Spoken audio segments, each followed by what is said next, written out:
RDC est une et indivisible. Et la population répondante, c'est qu'il faut tout arrêter pour faire face à cette situation. Et que nous ferons de cette terre richement bénie un réel havre de paix, de prospérité et de progrès social.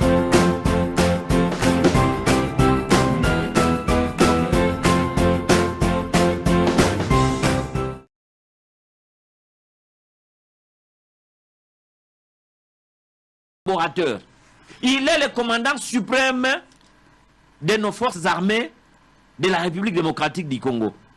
Mais il n'est pas un militaire. C'est un titre honorifique que la Constitution lui confère. Et partant, Azamoto Azaliko Kamata Mikano et Longo n'a conseiller de la défense. Ce qui va proposer que Zomo Konzitel tient une opération telle. Est-ce qu'il devient le commandant de la zone opérationnelle? Nous avons des services de renseignement militaire qu'on a appelés à l'époque des MIAP. Nous avons les services de renseignement civil que nous appelons l'ANER. Bangonde Sengali ko kamata information na pona kolobate mo konzitomoni ke mutu telle place au tiers ezali ko marchete. Et le président a bandi bongo le nettoyage. Et ce nettoyage là ko kende ya ba yav ko kende ya ba autorité militaire mingi, ça a donné résultat na poke nani Goma et Zomate. Mais après plusieurs morts moi Mboka. Bien sûr maman on ne peut agir que sur base des informations qu'on a. Tant qu'on n'a pas des informations, maman, qui tirait place ennemi. Je m'excuse, maman. Effectivement, les services d'intelligence, notamment notamment l'ANER pour les renseignements civils et la DEMIA pour les renseignements militaires, devraient fournir au chef de l'État, qui est le commandant suprême, des informations fiables. Pour que le président a tombé dans la erreur. Tant que ces informations n'étaient pas traitées, même dans le service d'intelligence américain, on ne prend pas de décisions comme ça. Lorsque l'information arrive, il faut qu'on traite Yango. Aujourd'hui, le résultat, c'est quoi? D'un côté, puisqu'Alba qui a joué deux options lors de son adresse, il y a trois nombres.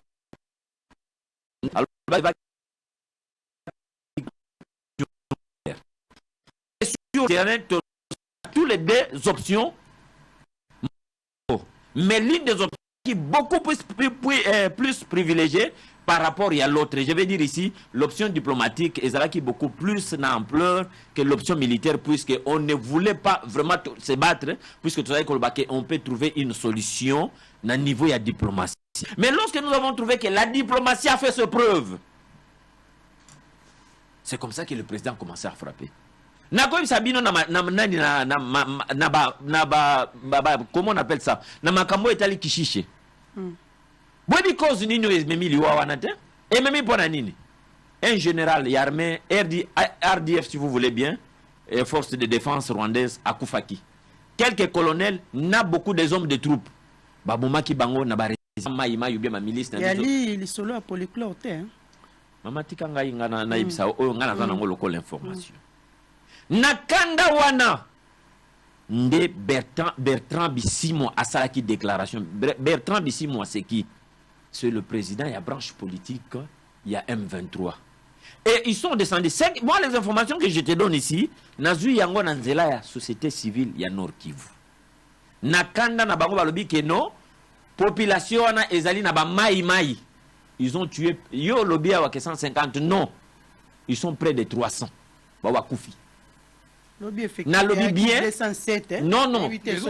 Président, il y a société civile, même France 24, médias, on a soutenir même à propos na yangote.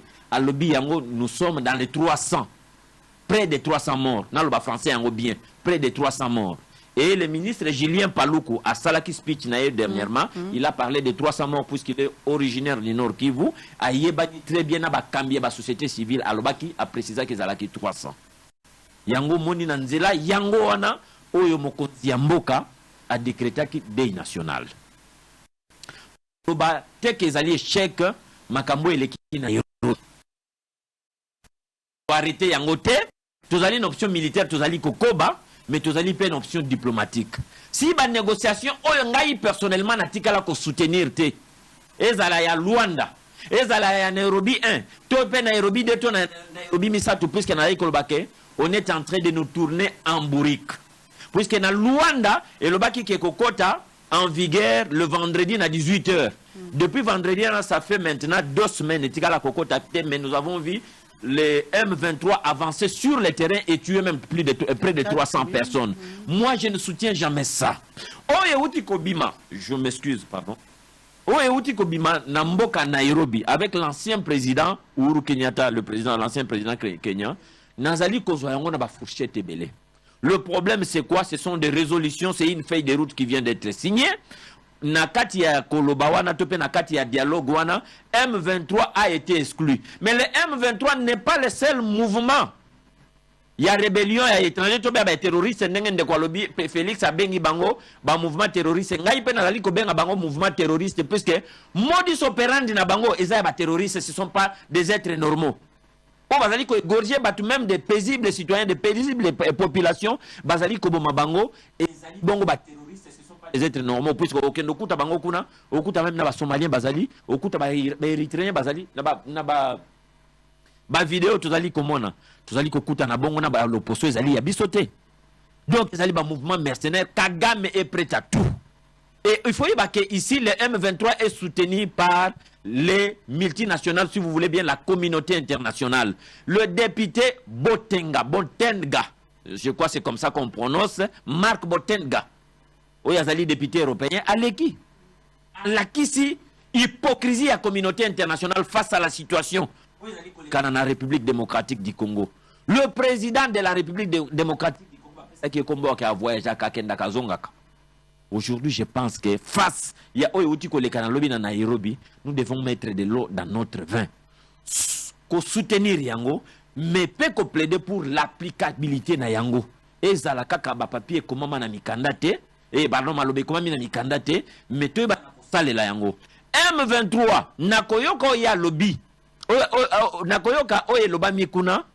Yemoko asali déclaration tolandi yango biso nyonso qui sont prêts ya koti kamandu qui peut se retirer na territoire ya République démocratique du Congo. Est-ce que tu peux expliquer que ça ndeko na ngai nazali koloba ke nazali ko émettre ba réserve belé. J'encourage d'une part oye salami, mais problème nanga nazali ko poser c'est l'applicabilité, si vous voulez, l'application. Il y a ba résolution to peut faire des routes wana. Oyo ya ba résolution wuti kozwama na kati ya mboka Nairobi et ça la telle lokola et le cas qui na mboka Luanda et que les résolutions ont été prises et surtout na mboka Luanda, le Rwanda s'était fait représenter pardon puisque le chef d'État, le Rwanda, le chef de l'État rwandais s'était fait représenter par son ministre des Affaires étrangères qui avait signé en ce lieu et place. Et Tango Bazongi, ils ont jeté ça en pâture. Et nous ne voulons pas que le même cause, bien la même démarche, bien la même procédure nous produise les mêmes effets. Nous voulons que cette fois-ci, que nous puissions nous prendre au sérieux. Toyeba na kotia makambo na epa ezali. Na makambo etali. Il faut conclure. Na kotala ngonga. Na makambo etali appel ya chef de l'État il y a le 3 novembre. Ezali dialogue intercongolais. Ezali concertation mon côté pour pas exiger format moko ba consultation salama, non, loin de là. C'est un appel patriotique lancé à tout le monde. C'est aux Congolais de prendre la conscience. Bano bake kokota na kati armée. Basenga ki consultation pour qu'aujourd'hui les hommes politiques basenga to vanda format ni balingi po ba yana ba conditionnalité. Moi je ne suis pas d'accord na babiloko wana. On n'a pas appelé na consultation to bengani kaka na sursaut patriotique. Et pas aux alliés na katia parti politique ne pas au vandi tikala ko ba ke parti politique na ozo salango na katia Congo ce qui le Congo qui mes alliés parti politique na ko tika ozana kinyate. Mais maître, après le message il y a chef de l'État par rapport il appel à l'unité. Il faut procédure, il faut izalandengeni peut-être que bon bazo zela ba salongo de porte à porte. Procédure ezali ke mutuna mutu ba ke nazali congolais siko na elobeli ya mokonzi ya mboka, je me suis na elobeli ya mokonzi ya mboka, qu'est-ce qu'à mon niveau moi je peux faire? Ezate que l'État a tongeli binonzela. Beaucoup de gens ont dit l'État a combolé. Non, à un certain moment même, il faut l'État, selon la loi Bakajika, le sol et le sous-sol appartiennent à l'État congolais. Mais l'État n'a pas combolé. Ici, le président de la République, qui est le commandant suprême, qui acquis la Constitution selon l'article 69 de la Constitution, et Pessie Bongo Azala, le symbole de l'unité nationale, ou Azali Bongo, le symbole Azali qui représente nation, et ça n'a été que ce qu'a Pessie message, ça n'appelle pas débat. s'appelle la prise de conscience. Alors ce bandeko bazali cause la keba benga bakanta d'abord na yoki ndeko ndenga lobi akiba kinde ko consulter Kabila, c'est Kabila c'est un modèle. Est-ce que oui que na 2023 et pardon na 2016 l'air bandeko tozaki na bango bato en vol tozaki na bango na kati opposition. Nouvel élan hein? Voilà pardon na yebaki te ba bisango que tu es de l'envol, je m'excuse. Tozaki na bango na kati ya opposition. Tango tozo marcher na 2016. Est-ce que yebi ke bandeko ba yaki ko boma bino bato bol ba ke M23 kufaki? Oyebi ke bato ba yaki ko boma ba manifestants ezaki banani? Ce sont les M23. Naza na vidéo na kati ya téléphone nanga. Ce sont les M23 Kabila bengaki. Et vous voulez que les lobbies soient que nous benga Kabila pour nous consulter pour nous koyeba nini? Pour nous apprendre biso comment il faut céder une partie en mboka na biso? Toswana na Kabila te, Kabila n'est pas un modèle, il doit être conjugué au passé et même jeté aux oubliettes. Je suis sérieux dans ma camona zoba. Ici, ce n'est pas un modèle. Ce monsieur est arrivé au sommet de l'État par effraction. Si vous voulez bien. Alors, pas que les commettre des erreurs, il faut éviter les erreurs. Nous devons grandir. Moi, na akola kazaka na berceau, mais bon, moi, il y a sorti kalaka na berceau te. Qui est Kagame? Kagame aza lokola soso, bakamati bagalo ya général, batie na mapeka. Et Azako Lekana, Basoda Babandi Bazotala, Botala Sosoyo, Alati Bagalo en général. Vous avez eu le temps de travailler dans Bango pendant une année, n'est-ce pas qu'il fallait au P, Tamboaki na FCC cash, n'est-ce pas qu'il fallait P côté à moi, mon na situation sécurité, au côté en sur la table. Merci beaucoup. Tout ça ceux qui, si vous voulez bien, collaboration FCC cash, il y a eu des choses qui ont été dites.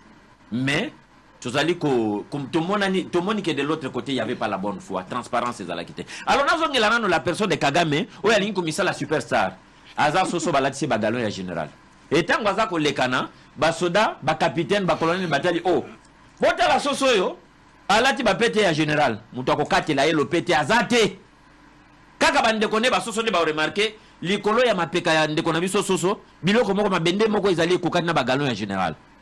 Mais ceux qui va galon en général va poser un mapeka na yo bien ma peka ya débatteur nanga, tout celui qui passe n'aura pas le temps à vérifier que réellement ça général ou pas à kokate la elo. Voilà, merci beaucoup. Alors bato bazali ko tombo la Kagame ezali ba bazana ran ya ba soso lokola ye, bango ba mona que soso lati ba galon il peut faire quelque chose au Congo. Kagame n'a plus de place. La ténacité, la fermeté. Il y a son excellence Félix Antoine Tshisekedi Tshilombo ndeuti ko sala échec wana même si le ministre des Affaires étrangères, Anthony Blinken, a sololi na Kagame, puisque Macron, le président français, a dit que ça lobbying pour na Kagame, et marchete, batindia solola, sa Kagame a solola Anthony Blinken, ba déclaration, te pena ma solo Anthony Blinken a bimisi, Kagame a sepel na yango, te babisi bango, bo kitsamindu ki bo se retirer na République démocratique du Congo. Et cette diplomatie, il y a président de la République, est agissante, elle est en train de porter ce fruit, même si na kati zaki na moba lacune, mais ezali comme mabiso vers la victoire finale. Voilà, merci beaucoup, Maître Eric. Maître Claude, tout est clair, l'attitude de Kagame a déjà tout dit. Qui échange, s'il faut dire, chef de l'État congolais à lobby, il y a Rwanda pas à lobby, maintenant, tire na communication. Mais les canissons, après réunion à Nairobi, après la recommandation à l'Obabité, il fallait plutôt vaincre l'M23 au lieu de retrait na bango. Parce que Kagame, donc il est clair par rapport à Malobanaï, le lingua Tiola, qui s'il faut dire, la République démocratique du Congo, accompagné aussi le président burundais Makamboyali Sembo. N'est-ce pas qu'il fallait qu'on vaincre M23, donc il fallait qu'on se retrait na bango. Maman Nangai, na bandeli yango lisusu, izali manque de leadership au sommet de l'État. Il y a lobby, il faillit titer. Pourquoi na lobby bongo? D'abord, tous on a lisanga oyoya EAC. Et si kaba siza Nairobi li kaneki lobby. Natangi 6 pays zawana. Rwanda, Ouganda, Burundi, Soudan, Kenya. Na ce qui Éthiopie. Mais les pays où on a baza sincère na bisoté. D'abord, du point de vue de l'histoire, les pays où on a balula kamabele na biso. Bazan a problème, il y a terre, bazan a problème à mabele dans 50, un siècle. Bazan a problème à mabele. Et puis, plan wana et bandi banda le loté, maman nangai. plan otokolo ba rwandais ata kotata mokonzi alobi na biso ba rwandais bazali ba frère na biso problème ezali ya Kagame mais sengele ba ke leadership ndem te konzake kolo pona ba rwandais wana na nzela ya leadership na bango esengeli bazwa mabele na biso ebandi lelo te par histoire. Le professeur belge, le nom encore c'est Wisbourg, a commis la biso Mokanda, a bimisi le biso livre, a produire biso l'ancienne carte Yanor Yakiv. En 1970 à 1918. Parmi les 1970 à 1918. Non, 1970 à 1900. Non, 1800. Voilà, c'est bon. 1870 Oui. à 1918. Abimisi libiso 16 ethnies oezana Kivu. Na beteni wana babimisi libiso 16 les deux ethnies oyo lelo bakoma koloba congolais bazalaka te na kati. Poto ba complot ya bato wana esike uta. Na 76, 1976, te kozwa moto moko boye mopaya na kombo na Isaac Gizaru. Yem te ko bimisela biso kombo ya Banyamulenge. C'est de l'histoire, il faut to bando sensibiliser bato bayeba yango. Na 76 abimiseli biso kombo ya Banyamulenge. Ya azali tata ya nani? Azali tata ya Alexis Gizaro. Oh, le lois ministre, il y a travaux publics. ITP. Donc il faut que bateau yoboye. Bazana projet na bango babanda yango kala. Kala. Te lelo bakomo kenda. Même ta Kagame ke lelo. Loko les ana mosisa na bango na motu na bango leadership mususa kobota makolanda yango. Est-ce que biso na kati sengeli kaka tovanda nye? Total histoire te. Oyo tozolobo mama na ngai esengeli na biso tosala ba colloque, tosala ba conférence, to sensibiliser bato. Nazo kotinda bato na NT, nazo ko révolter bato na tribalisme te, mais histoire ya mboka na biso. Mikande zali même ya ba 1810.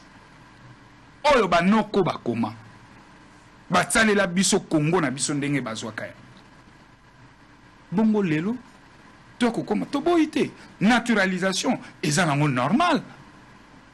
Nazungi na kati ya likambo na biso. Tango tozoloba retrait wana ezali ya ko féliciter te. Bande kona biso ya union sacrée bakoloba diplomatie fouti. Mais soki bango ba se retirer lobi bakozonga na bango lisusu. Or, biso na kati les gouvernements devaient mettre les moyens. Les gouvernements devaient travailler d'arrache-pied pour organiser le front, pour mettre des moyens na ba mapinga. Na kozonga na histoire mama nanga. Mobutu en 77. Angola a fondé Mobutu et Mobutu a plus de villes militaires à kotinda bango na Shaba. Ba créer un secteur na Shaba ya kosakana te. Mobutu a sui mutu. Atali ba mapinga na bite na confiance a te na kokoka ote. Mobutu a ke komona ba marocain. Asengi aide na bango. Mobutu a longwe na Maroc a ke na France. Azui aide ya France. Ba français na ba marocain les deux contingents et ba sali boulot ba bengani ba angolais wana ba zongi. Et Mobutu a futaka bango facture. Il y a 2 milliards de dollars. Les lots poto traqué par M23 na ba groupe rebelle amike mike wana. Ceux qui biso mongo tozo kokate parce que armée na biso toza na mibundelité. Mais toza ba relation entre états. Toza ngi pe mbongo te. Algérie yaka ko sunga biso. Mbongo facture no ko sala combien? To pesi. Ceux qui balobi na biso M23 s'est retiré. Ce que force o ezo ya EAC, la force sous-régionale. Moussa na bango ya linini. Ba yesiko yo po ba la zone nette. objectif na bango ba baye pour la démobilisation. Donc besoin force mobilier na on peut démobiliser. T'as la piège à Congo ici qu'ezali. Des démobilisations et ça la malolenge kani. Mais justement, et puis ce que tali fait des routes les autres à force en place pour bailler et aller gramme bien et aller flou. T'as la piège ici qu'ezali. Le président ougandais a lobby ba mapinga oya bapaya wane kotikala na mboka na biso te mokolo biso Congo tokozala na armée ya solo président burundais na mapinga ya solo solo na ba police ya solo solo pona ko batela ba Congo. Donc t'as déjà insulte ndengwana mais ba bozo sa bango confiance bozo na table de négociation nous sommes la piège ngai nazo réitérer position ya lingomba politique na ngai nouvel élan. Il faut faire la guerre. Parce que Tozaï, il faut se confirmer comme État. On peut pas adhérer na ngote hein. Ya kotonga mieux. Mais adhérer na ngote parce que bazo na pouvoir ya kobanga, ba kobanga ko zo ba décision. Yi ba leader te. Négociation ekoluka kimia te mi ndeko pia kimia to ekozalaka pe nkoko. Ndeko nanga utaki koloba ba guerre nyonso ya mokili. Anduki ezolela négociation ezosala. Ezalaka na diplomatie ba benga ngo rapport de force. Les lobbies sur rapport de force ni gouvernement était en place. Diplomatie. Il y a sur un terrain diplomatique. Mais maintenant, c'est quoi rapport de force ni négocier. Parce que même si on peut négocier, il faut que nous négocions en position de force. Mais comment est-ce qu'on négocie à Kolela? Tous un problème naba Kenya, tous un problème naba Sud-Soudanais avec les Mbororo, tous un problème naba pays wana nyonso. Ba rebelle nyonso, to ba rébellion nyonso ba pays wana ba ko vanda na RDC. Yo so yokata FDLR a Rwanda azuta village moko. Si boyoka. Mais pourquoi théâtre nyonso était instabilité za la na Congo? Mais est-ce que biso moko les hommes politiques et l'élite intellectuelle, tout ce qui est que je analyser. Pourquoi kaka na Congo na biso? Et qu'est-ce qui s'engeli to sala pona? Et loko ici là. Nga pananga, lingomba politique nanga nouvel élan, tozoko préconiser deux pistes. Il y a liboso za armée, photo bundana bango. Yami baleza 6. Faut ko traquer bana, ko kanga bango, ko condamner bango. Awa. Nazo pes exemple à Mali. Parce que mboka so bozo zere mboka talaka pe gestion ya bapaya ya mboka msundengeza lelo na Mali bakanga 45 militaires ivoiriens bazo sala lelo 4 mois na Mali ba militaire wana ivoirien bayaki kokota na ndinga mayuya na nzela ya minisma alors que bazalo angulu bazala ya minisma te mais tala leadership malien alandi bango akangi bon communauté internationale bazo loba pana bango moyen te ba condamner bango atteinte à la sécurité de l'état bovanda ko biso to kokyo sala yango te ba malien ba mindele te et puis ce tolobi ba M23 ils sont au nombre de combien baza même pas 300 000 so ba cause aller belé na ko ba peut-être ba cause ata 200 mais armée na biso to za combien? Armée toza combien?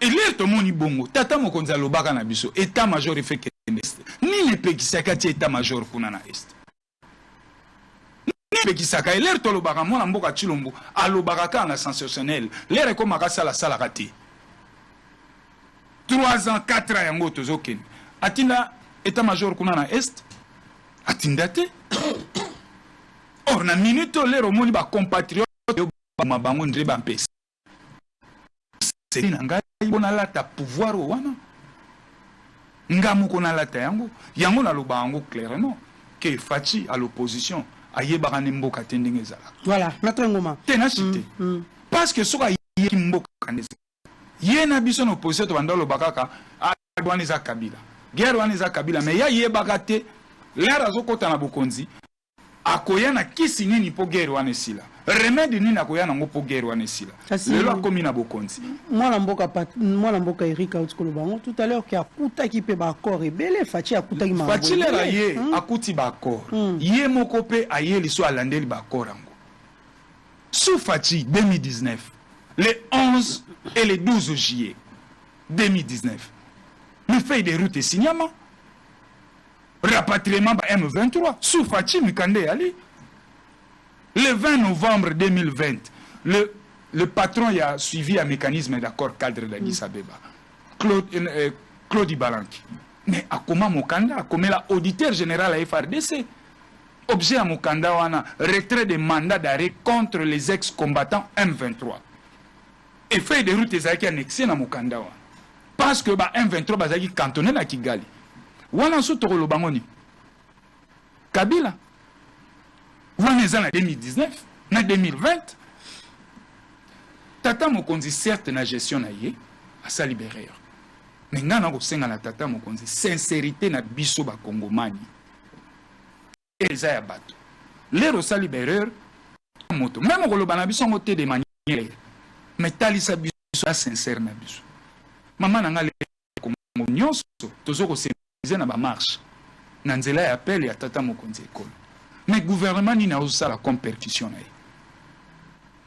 biso tozo marché to soutenir ba FARDC biso nyonso à l'initiation mais le gouvernement c'est moto pas une responsabilité na été oui mais biso tozo sala population zo sala eza démarche moko citoyenne mais c'est l'action politique et l'action gouvernementale nde yango ekopesa biso ba fruit ya solo. Accord nyonso na o bauti ko signer feuille de route à lobby. Oya lobby ezali 8e feuille de route signé na ba négociation nyonso tokei. Mais est-ce que le gouvernement ba jui temps matériel ba vanda? Ba évaluer ba accord nyonso na ba table nyonso à négociation esika ba utaki? Nde bongo ba gera kamboka te. Tokei na ba table à négociation to signer te to vanda na. To évaluer on. Te bateau ba distraire biso. To zo décision boy. C'est comme ça ba gera. Mais tant aux hommes que tozo kende wusu ti elongwe kutu ya mboka ekomi ko swana ya batumi bale olo Kagame lobi biso ape tozongisi siko na ko swana na batabi bale o ngana Claude Ngoma na katikati na utuna question Tata Mokonzi ekolo nini bowelaki nini bosololaki na Kagame o ememi bino tina ko swana sur un terrain diplomatique. Omoni mamelo la toloba. Kagame nda ko loba biloba loba te. Monsieur Kagame zo tali mapona mi RDC italié na nini? Ngape na koki kondimate. Ngape na kokondimate Kagame asimixé na ba affaire interne ya biso ko. Qu'est-ce que Félix Tshisekedi a leva ton po ayeba pa na eba opposant bazala. Est-ce que leva ton po ayeba azwa bokonzi lolenge kanya est-ce que Félix ya kota makamna e? Te yango siko ngana zoloba. Ngana koko soutenir Kagame jamais. Et puis na koko linga jamais Kagame azanga botosi na oyazo représenter biso Congo mwana mboka Chilombo ceux qui tokoswana biso na ina kati na terrain politique mwana koko lingate mon paya ya kokota mamola biso mais yepe papa Mokonzi ekolo ayebisa na biso sincérité nini basolola na Kagame o bakomo koswana lelo balia koko na samai matite bando mata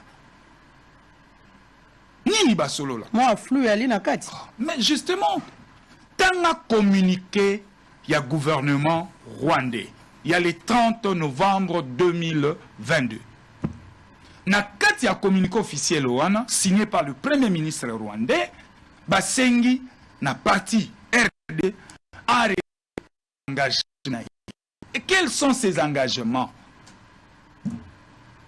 A respecter l'engagement. Alors, engalo mituna bangagement au Congo azwaki eza ya nini? Nde il faut bayebisa biso. Balobi Kagame alingi ko déstabiliser président de la République congolaise. Non, eza ko to déstabiliser yete. Biloko nyonso ya ko bimisa lelo wana. Te Kagame tango azolo babongo a comprendre que faible leadership ezali. Pour ça tozaki na leadership asolo Kagame ko fungula monoko wana te. Est-ce que boyebi que Kagame na Kabila ba beba na kina suka? Ni solo ba FDLR. Kabila ebisie kota lokolo lukaba FDLR na kota ya ko lukaba FDLR onde kwa lobaki ya. Baye ba monita ba FDLR mote. Bazungi. Kabila fungula fe kuna na suka. nde yango monaki ba M23 wana nyonso bakimaki bakei kobatama na Kigali. Awa bande luka bango auditeur général à FRDC atiaki mandat d'arrêt contre les ex-combattants M23. Bakima bakeno batama na Kigali. Bino bokoti na bokonzi na 2018, na 2019 boke négocier na bango. Baya. Et na yebi na ba kombo bato bakenda ko négocier le 7 février 2019. FDLR kasisiko bayi wapi? FDLR eza fiction. Eza fiction Kagame a ça là pour entretenir insécurité na partie est ya mboka na biso. Eza fiction. Pour ceux qui bazaye ba okaka kotia biso pa ta mo. Et peut-être ceux qui ba FDLR rango baza. Kasi faut otala ba FDLR rango baza na ajini. Pour ba FDLR bazala ba nani? Ba tia FARD c'est quoi? C'est-à-dire l'air nazolo ba mama na ngai, toza sur un terrain diplomatique, à toute action correspond une réaction. Yo créer insécurité pananga, nga pe na ko créer insécurité panayo. S'il faut na recruter n'engeye pas recruter, nga pe na ko recruter to ko sala panayo. Voilà, merci beaucoup. Il faut na silisi na nga seconde moko, ndeko na nga lobaki accord ya CNDP. Accord ya CNDP etikala jamais ko sala appliquer. Parce que accord ya CNDP e yaki komema ba réforme autour ya armée na biso na la police. Mais ba accord wana ba réforme na ezaki suicidaire pour na mboka. Na yango batikala jamais ko appliquer yango. Ozomona batikala jamais ko appliquer yango. Mwana mboka lobi accord ya Emera. Oyo ezomema makambo nyonso. Mais ndeko nanga accord Emera ezalaki kaka document moko po ba officialiser démarche ya ba Rwandais oyo e uta depuis 1941. Bakenango usu baye à partir ya le 10 octobre 1996 nde ba signé accord ya Emera ba formaliser yango na yango biso ba congolais de partout à l'étranger na kati wali congolais zala l'intention malamu pona mboka na to se mobiliser biso nyonso ngonge belemi bato bandoki balingi bakata parti to bengaka Nord Kivu une partie wana ekena na mboka na bango to bunda biso. Voilà, merci beaucoup maître Eric. Merci beaucoup Mamelo. Na ko rappeler ici na doit surtout beaucoup plus Tia Souka. Oui, Talibon Bakor, il y a les Mera. Les accords de l'Emera ont été signés entre les individus. Ça n'engageait même pas la nation. Mais Bassen DP, M23, RDC, ils ont y signé avec la nation congolaise. Je vais encore rappeler ici. C'est au moins, pas les 23. Accord mon côté M23. Tolérance, moi, là, en 2013, il y a eu des accords. Quand il y a des accords, on a intégration, il y a M23. Je dis bien, intégration à M23. Nakati ya armée na biso to na force de défense et de sécurité na biso pe nakati ya administration. Ils étaient au nombre de 8500 et 8000 seulement 500 ont été d'abord intégrés ouais. Et les 8000 ont été cantonnés quelque part entre autres na ba Monsabinyo wana. Les accords ont été signés. C'est là où j'ai dit que les M23 le mouvement M23 n'était pas de fait, mais ça a été mis en berne pour observer dans nos trêves. Makambo yo bango basolo laki vous et moi toyebi yangote oyo Rose Mushikio bazo senga kuna que président ou les autorités actuelles de la RDC doivent respecter les accords il y a 2010 et suivant. C'est que disons l'actuel régime et son excellence Félix Antoine Tshisekedi Tshilombo n'était pas partie prenante, n'en connaît ni les termes ni les tenants, encore moins les aboutissants. Alors, naye kozongela eloko moko na lingaki na lobela meke na lobela kite. Il faut te bake tango bake na Nairobi 3e round. Il parle seulement de M23. Les mouvements, il y a des terroristes, il y a des rébellions étrangères et ça M23 il y a le FNL. Baza mouvement, il y a rébellion ba congolais, ce sont des étrangers. Il y a le EDF, ADF c'est bien. Et ça mouvement il y a des rebelles, et ça ba congolais, ça ba ougandais. Il y a le mais qui opère sur la terre congolaise. Est-ce que nous avons les Ngomino, qui est un mouvement de Rwandais, qui Banyamulenge. Bah bazo opérer na plateau à Minembwe. Et vous avez les M23. Pourquoi ne cerner que le M23, FNL, ADF, Red Tabara, Ngobino, Sorna Bangwezanine? Ce ne sont pas des mouvements. Oui. Que maman, dans les jours qui viennent, nous avons un problème, il y a la guerre des terres. Ce que une norme bimbayana ni ya Kenya, banyama bazo kufa, désert réseau avancé, maïezate, c'est passé même sur France 24. Maintenant, les nations qui nous ont à la recherche des terres fertiles. Problème nabiso, ba eau douce nabiso. Tozana ba maïebele. Oui, c'est la place banyama bako vanda. Ba parc nyoso ba parc Kruger en Afrique du Sud. Na bango eza soki kombo nini ya ba Kenya. Nyama ba komo ki ma puisque tu vas pas arrêter. L'air pâturage na mai na bango. Ba meka ki kozo kapi na biso ba memie na Rwanda akufa. Ou soit memie kuna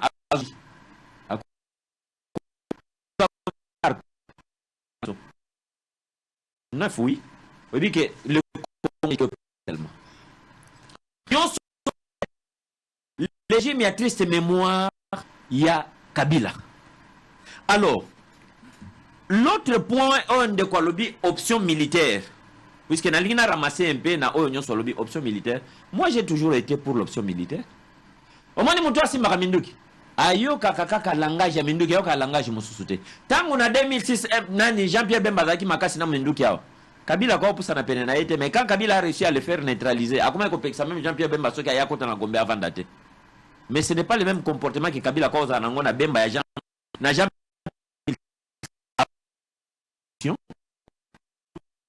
Minduki ayo ya kiko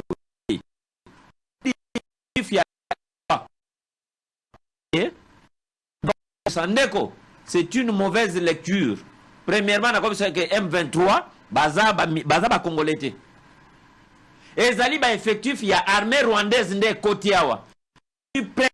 Ba Koti na label il y a M23. M23 n'est qu'un prêtre, non? Ba l'équipe même ba 2000. Non seulement Bango, mais il y a aussi des Ougandais qui sont derrière. Et malgré que tout ça va Ougandais, comment on appelle ça, la mutualisation, il y a UPDF et FARDC. Moi, Museveni ne s'en cache pas. Le général, bon, comme on a besoin de Bangote, il ne s'en cache pas. Il ne vous parle même pas du président rwandais. Il continue à l'appeler général. Oh, nous savons qu'il y a comme civil. Et c'est lui qui nous apprend que c'est son oncle. Aujourd'hui, Kagame est isolé. Kagame, sur le plan diplomatique, Kagame est isolé. Puisque appelle Topé Kozeri na yeba salina président, pardonna ministre des Affaires étrangères ou le secrétaire d'État américain, pense que position naïe est comme le président de la République, lors de son speech, qui dit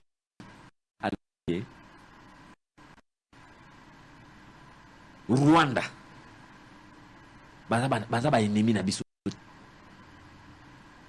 C'est une façon ya koluka qui sabatuke biso na ba Rwandais tozana bango na guerre. Mais tous on a besoin de mona ba Rwandais bazala bien. D'ailleurs, tous on capable de aider bango pour pas se débarrasser na ba dirigeant rétrograde. Moi je vais appeler même, je vais aller plus loin. Dirigeant courant. Du genre yaba Kagame. Oui, dans le dictionnaire nanda couleur a fungola Paul Kayeba, mais dirigeant courant c'est encore quoi? Et dans la carte dictionnaire na Google on peut taper, on va savoir qui est celui qu'on appelle un courant. Ndeko, Kagame a s'est trompé des étapes et des périodes. Il y a Kanisa Linga comme la biso comment on appelle ça, Belgique a recolonisé biso. Option militaire et pas le président de la République, mon co-débatteur a bango Kizali levé. Où tu colobayango que le président sera en Kitona, pourquoi? Pour na komona ba récrit au bakotisika. Ba récrit musana bango zani, pour na kolisa biso fu au Simba Mandoki kokende ko bunda. Nous avons trouvé une armée, une armée qui était infiltrée, inféodée jusqu'à la moelle épinière. Naza na bandeko ya promotion nanga bazalaki na EFO. Vers entre les années 2010 et 2013 ba promotion na bakendaki kuna. Militaire, il y a armée donc d'origine rwandaise, pardon. pas de Banyamulenge, d'origine rwandaise, mais nakati ya FRDC, pe nakati ya comment on appelle ça, nakati ya FOPO na koza formation na kombo ya FRDC. De kombo cannabis komaki komaki perméable, voulais-je dire. Donc Kabila n'a pas aidé ce pays. Kagame yo aka sombi le long ya fleuve na ngambo ya Congo Brazzaville. Tu veux que ba incursion puisque là toujours le ministre de la République. Moi na Bandundu à 200 bata Bachongo kwa baibi Maluku c'est na kati ya ancien Bandundu. C'est la commune urbano-rurale. Donc pour aussi sa commune de Maluku, tu dois quitter faire au-delà à peu près 120 km pour Obimana. Donc 120 km de Kinshasa pour aussi sa commune de Bandundu. Donc Maïndombe, Maïndombe wana na kati ya ville Kinshasa. Na commune de Maluku.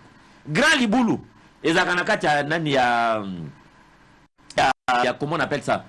Ville à Kinshasa. Mbakana, ezaka na kati ya ville ya Kinshasa. Que sais-je, Minkao, ezaka na kati ya ville à Kinshasa. Na commune ya Maluku. Babengi Bachongo, babenga ngo berber, je crois quelque chose comme ça. Ville de Kinshasa, si vous voulez bien la commune urbano-rurale, il y a Maluku. Na province ya Kwango. Place où on a soko comme kokuta péage moko zalana ba komi, la province de Kwango vous dit, vous souhaite la bienvenue. À l'inverse, nakati, bah oui, la province de Kwango vous dit au revoir. Et Kinshasa, vous recevez la bienvenue. Bachongo on allé attaquer Mikolo Mibalio. Les gens qui étaient à Kwamutu, puis c'est Kwamutu place pour qu'ils n'aient pas Kwamutu, ça musika. Babandi comme mata déjà vers Bachongo, Bachongo la province de Kwango. Kwango zali province banani, ya bamboso ko diankwanga. Kwango zali banani ba professeur Théophile Memba. Kwango zali province ya banani ya ba oyo président ABG, comment on l'appelle encore? Jonathan Bialosuka. Je peux en citer Bazaye Bele Baza Bayaka. Alors, l'option militaire n'a qu'à confirmer que le président Azali Kosala, mais comme les secrets de la défense, et Sengeli Toto Bandako Bimisa Yango, pourquoi d'abord, tout ça sous embargo. Tu es d'accord, même à Tabazali Koko Sabiso, mais tu dis que tout ça sous embargo pour preuve, avion, somba qui matériel, Nabiso, il y a défense militaire, et quand même, en France, il est là. France, Azali Kokamba, conseil de sécurité les lois. Tu yo qui même que ndeko soki pas ndeko Macron azoli ngakocha makoloni ya Kinshasa toko réservé accueil ya kitoko à la congolaise na sira ko lapa bomo inaye mobimba. Donc ndeko option militaire et pas ya moto babengi président Félix Antoine Tshisekedi Tshilombo ezali et puis ezali ko se préparer ezali ko se renforcer voulais-je dire.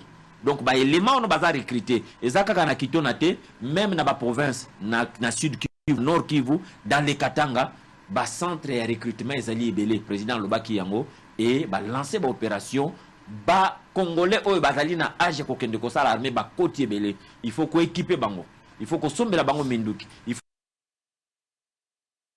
former pour na ko sur le terrain. Pourquoi? Parce que la RDC vit sa grandeur, vit sa dimension. Azan a besoin d'une armée dissuasive. Le président est en train de travailler dessus. Merci beaucoup, Mwalamboka, Eric. Merci. Muto babengi Kagame asala très attention. Mpese. Bolumbu na yebi makatango bandi komata. Ça veut dire quoi? Mpese aza moins nuisible tango zota mwananda kuyolali aussi la pongi. Mais tango mpese abanda ko pumbwa, il faut déployer ce qui ba elle na yewana. Mutaka na yenyo souhaiti kala kalibanda. Et personne ne le supporte. Kagame, si quoi qu'en montant, il est en train d'aller, d'exposer sa nudité, il devient nuisible et Moution ça donne à l'ipapa na lobo comme empêcher na po mubule tsila. Merci beaucoup, maître Eric. Nous vraiment cette émission. Sera de crier les tracasseries dont sont victimes les chauffeurs de taxibus dans la ville de Kinshasa. Certains éléments de la police non attitrés dans la réglementation routière se transforment depuis un temps en police de roulage. D'autres en tenue civile se font passer comme des agents de l'État pour faire les contrôles des engins. Ces derniers tracassent les chauffeurs en crevant les pneus, parfois se disputant le volant, avec tous les risques qu'il y a. Ces phénomènes étant récurrents à Kinshasa, les chauffeurs ont pour contourner celui-ci créé un système dans le bus et taxibus exerçant dans les transports en commun appelé phénomène chambre-salon, pouvant leur permettre de se débarrasser de ces tracasseries, comme l'explique ici. Ces chauffeurs ont l'entrée Badara dans la commune de Kimbanseke, la commune la plus peuplée de la ville de Kinshasa. Oui, c'est comme ça, mais chambre-salon parce que tracasserie n'a pas de qui m'a cassé. Chauffeur à sa calésité. Ceux qui t'ont dit pour les rebondir battu. Donc, tous les gens au gouvernement qui est là, donc bango va interpeller la bisoté. Bon, bah y a directement la volant. Donc, il y a un moment qui pour la sécuriser la population de Memaka. Donc, on a l'inami kokanga wa liboso. Moi, bango ba kota ezate. Pour éviter ceux qui va conduire les habitants là-bas, jeunes femmes là-bas, mambangwa, soit mon la tracasser sans ça qui ngassani. Et la moto. J'ai mis à Kingasani et Tirata mon pied. Vous pouvez toujours quand chambre salon pour nous ici, il y a un transport. Bango, les tinga naza or. Naza tous les. Ce qu'on bango tango bagoya. Akoye la côte naso. Ce qu'a bossé en mutuka. On peut passer des documents oyo. Pour ne pas le belé loko mon côté. Ce qu'on dit au boy, on est à côté de la 4 sites bando wele na vola.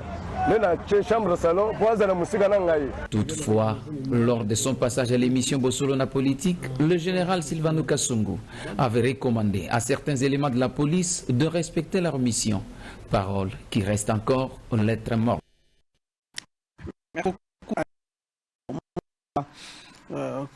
Claude Togo Silissa, moi quelques minutes juste terminé. Point de vue international, sort Nini, il faut réserver les 20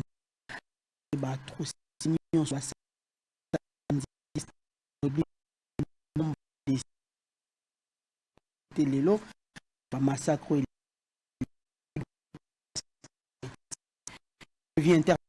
plus de deux parmi les conditions c'est bien avec la République démocratique du Congo. Ok, Bissosiko pour l'instant, la RDC a dit pas de dialogue, pas de barrage, pas de mixage. Pour s'en sortir de Réni dans Macambouane. D'abord, ma mère, l'opinion c'est que le crime de guerre est la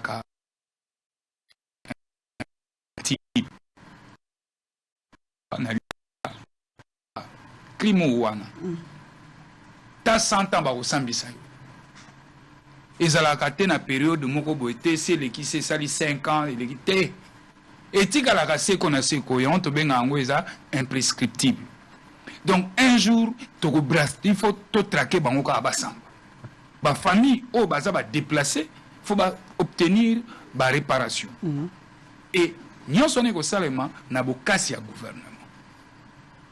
Mais na na mutuna no par rapport à retrait na bango na ba condition 23 azo pesa ba condition wana parce que la RDC gouvernement RDC bazali makasité yango zo mona azo poser ba condition wana na yango moni ngai nazongi kaka na option militaire dignité na biso ba congolais kozala respecter ceux qui toana mapinga ya solo mboka na biso tokovanda na quiétude na concorde na unité soki seulement tozana mapinga ya solo ba mapinga bazali mais question ya l'armée ezalaka question moko éminemment importante mais malheureusement na gouvernement na biso oyo question à l'armée ezali mité au premier côté la même pifo côté na armée na biso na défense et kokité na taille armée na biso ya monene côté l'effectif ya ba mapinga na biso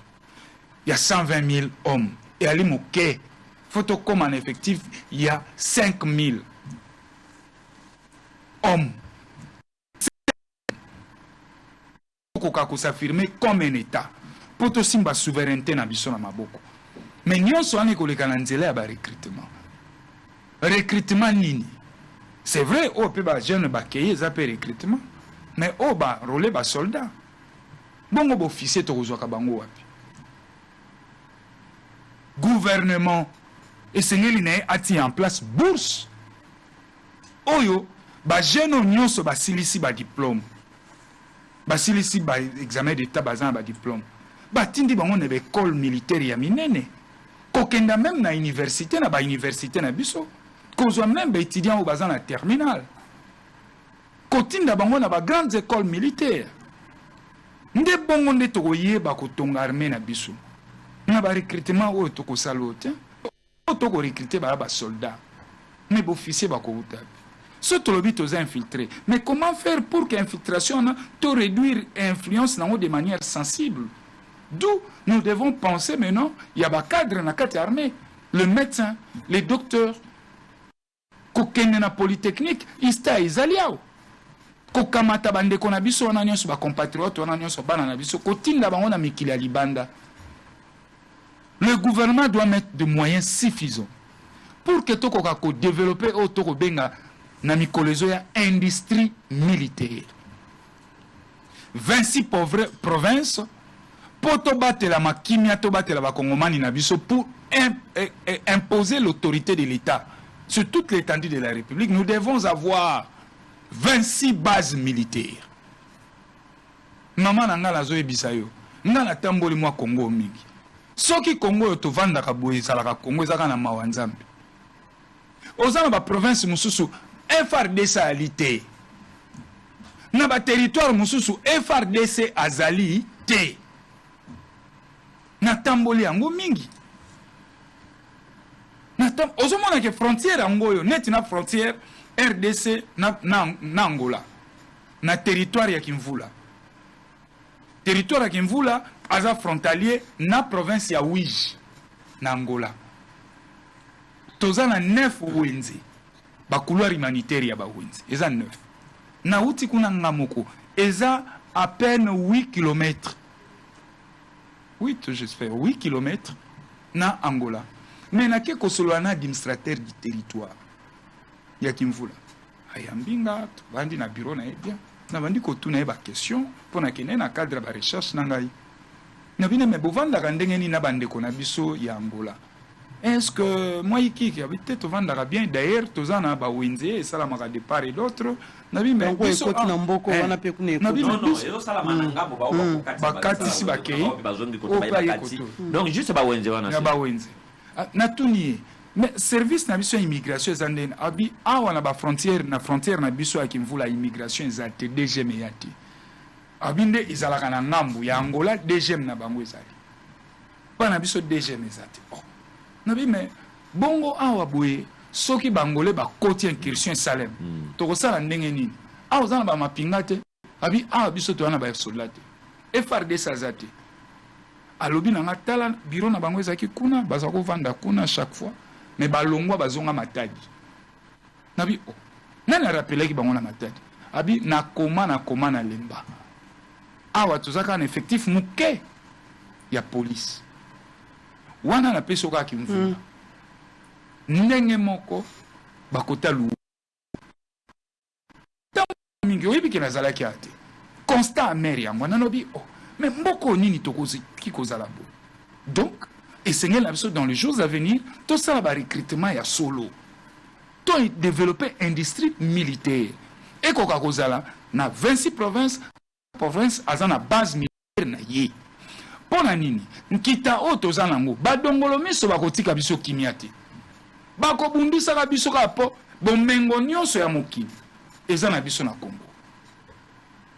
Alors poto se respecter batosa biso poto batela nkita na biso ya sama bele na ba compatriotes na biso eloko akosali ali moko il faut appuyer sur l'air et l'armée. L'air na bien industrie militaire na stratégie militaire tokoko banda ko sombaka tenite tokoki ko banda ka pe ko sombaka tisite po ba koyebisa biso ake biso mo to salaka te biso to tongaka nde teni mais tisite to lambaka te esengeli na biso moko en interne toyeba ko lamba tisi na biso oyo kozala kaki ya solo ezate ke zumbula mbala mi bale nzulu ki te comme ça dotation ko sala ma bien et puis l'état nga nazo sala nazo komana nazo continuer ko koma projet ko naza nango ya école de cadets, c'est-à-dire un jour ceux qui na commune na silisi yango L'air na koleka en 2023 na komema yango na parlement. Toko débattre na yango. École de cadet et alinini. Omoni bana na biso école primaire. Bano nyonso bazo silisa bazo so certificat. Toko bandaka kozwa l'état ko bandaka kozwa les 10 premiers à chaque classe. La 6e, hein, les 10 premiers à komema bango na internat wana to bengi yango école de cadet. Bana wana partir à premier CU. Baobandoye ko l'école militaire. Et kozala internat bana bako tanga me bako tanga mapinga. Et kokenda tina ba université militaire ndenge za na ba pays mususu. Ozomona parce que armée maman nanga eza branche à liboso na mokili. Soko tali ba grands hôpitaux, ce sont des hôpitaux militaires. Soko tali ba olingi koluka oto benga ba profil ya solo ba bon pilote, ba bon mécanicien, ba meilleur docteur, ba bimaka na armée. Mais pas la biso armée wana eza lisusu. Il faut conclure. Ce qu'on a conclure. Même taba lobi na biso hôpital à Kankoko. Pensez-vous que Fatiako que nous soins à l'hôpital à Kankoko? Ministre Nina que nous soins à l'hôpital à Kankoko. Tala nazali en Afrique du Sud. Tala hôpital militaire à Johannesburg. Tala hôpital militaire à Johannesburg. Donc yomo ko soko côté hôpital obité. Oh wana so ba yeli biso a mutuana ba ko voter même 100 ans. Malheureusement armée. Yebisanga lelo armée za école ni. Parce que toze école pour toze l'école a libérer faut ma pinga ya solo ezala. D'où question ya réforme ya armée ezoko s'imposer lelo.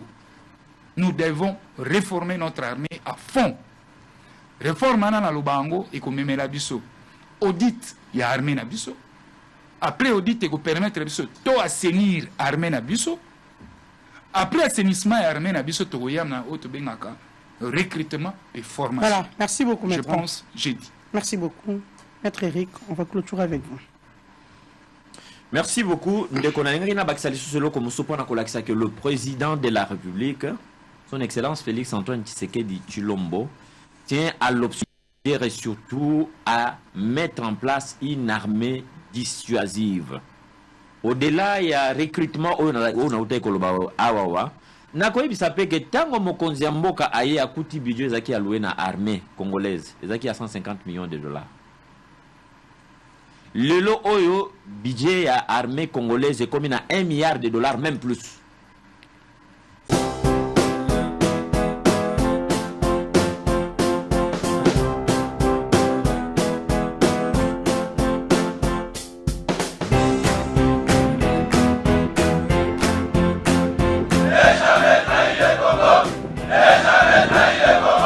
La RDC est une et indivisible. Et la population de tout le monde, c'est qu'il faut tout arrêter pour faire face à cette situation. Et que nous ferons de cette terre richement bénie un réel havre de paix, de prospérité et de progrès social.